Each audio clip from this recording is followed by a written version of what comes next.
हिंदुस्तान का पहला स्वतंत्रता संग्राम अर्थात 18 सितंबर की क्रांति अनेक देशभक्तों के बलिदान के बावजूद भी असफल हो गई थी और ब्रिटिश सरकार के हाथों में सीधे सत्ता चली गई।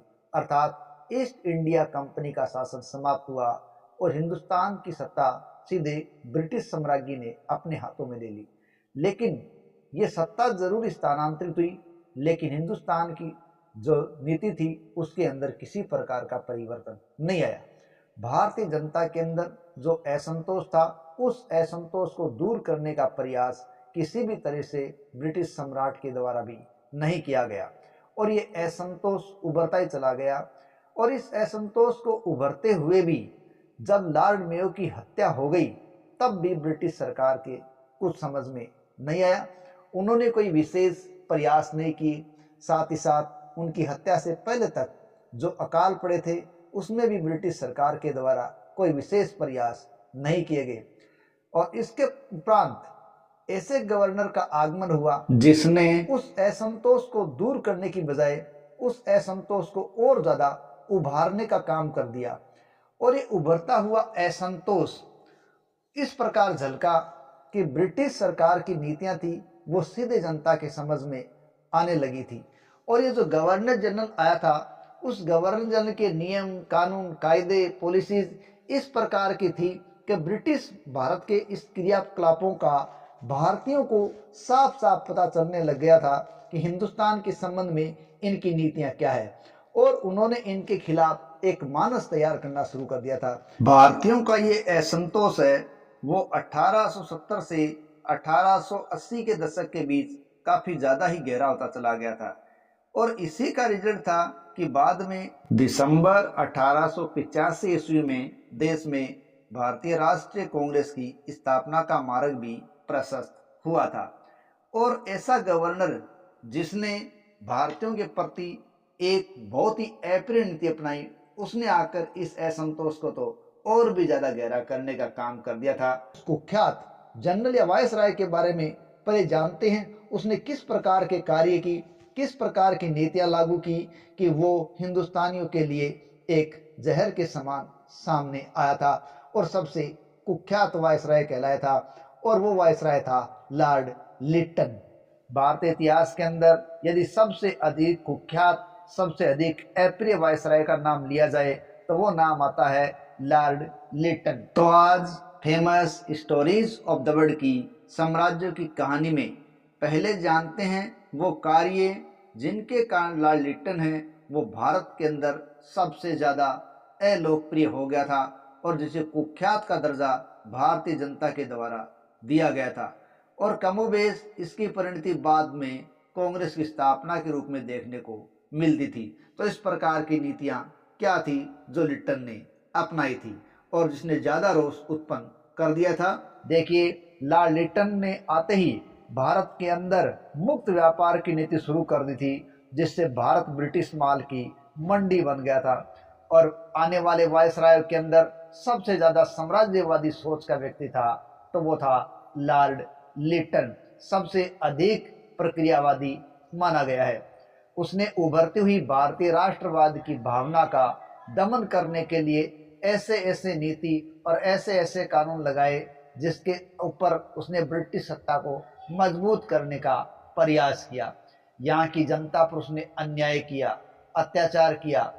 और उसने 1857 के विद्रोह के बाद जो एक राष्ट्रवाद की लहर पनपी थी उसको दबाने का पूरा प्रयास किया। और उस विद्रोह के बाद इंग्लैंड की रानी विक्टोरिया ने भी भारतीयों को यह आश्वासन दिया था कि वो भारतीयों और उनके हितों की रक्षा करेगी।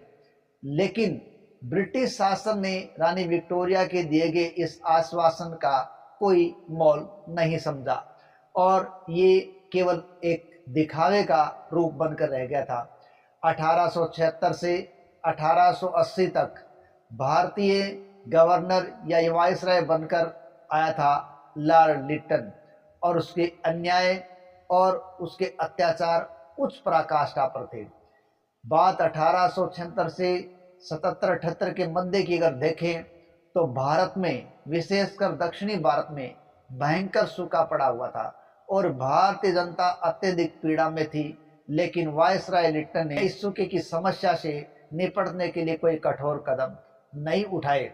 हालांकि उसने एक आयोग, अकाल आयोग, स्ट्रेची आयोग बिठा जरूर दिया था, लेकिन उस स्ट्रेची आयोग ने भी जनता की समस्याओं का कोई समाधान नहीं किया। स्ट्रेची आयोग भारत में गठित किया गया पहला अकाल आयोग था, जिसने अकाल की स्थिति में खाद्य व्यापार में राज्य के हस्तक्षेप की सिफारिश की थी। इस समय जब भारतीयों को बहुत ज्यादा सहायता की आवश्यकता थी, उस समय एक कोड में खास वाली घटना और हो गई थी, क्योंकि इस समय भारतीयों के लिए कोई प्रयास कंपनी सरकार नहीं कर रही थी।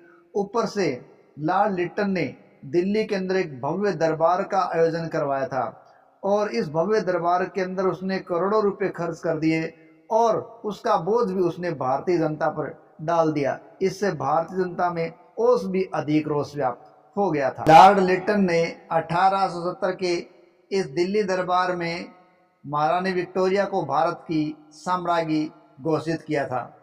इसके अलावा सरकार की नीति से भारतीय जनता असंतुष्ट थी, क्योंकि लॉर्ड लिट्टन ने भारतीय समाचार पत्रों में सरकार की जो कटु आलोचना हो रही थी, उस कटु आलोचना को बंद करने के लिए 1878 में लिट्टन ने वर्नाक्यूलर प्रेस एक्ट पारित कर दिया।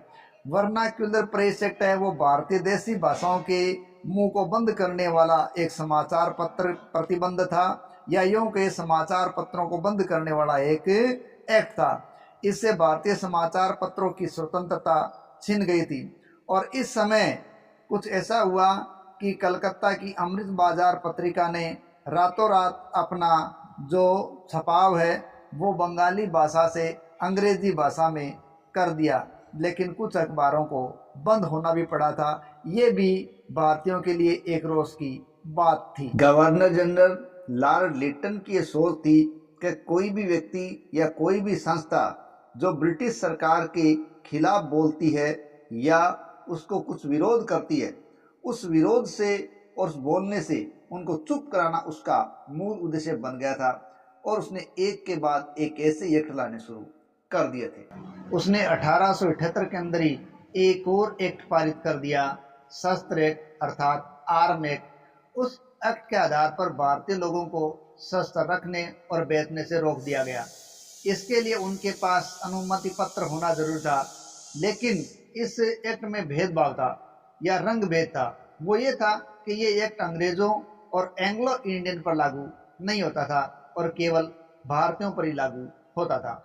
इसके अलावा एक और ऐसा उसने विधेयक पारित किया जिसके आधार पर और भी असंतोष जवानों के अंदर फैल गया था। दरअसल वैधानिक नागरिक सेवा अधिनियम 1833 बना था, और इस अधिनियम के तहत भारत के सभी जो नागरिक थे वो सभी पदों के पात्र थे, लेकिन अंग्रेज नहीं चाहते थे कि भारतीय उच्च पदों पर पहुंच सके।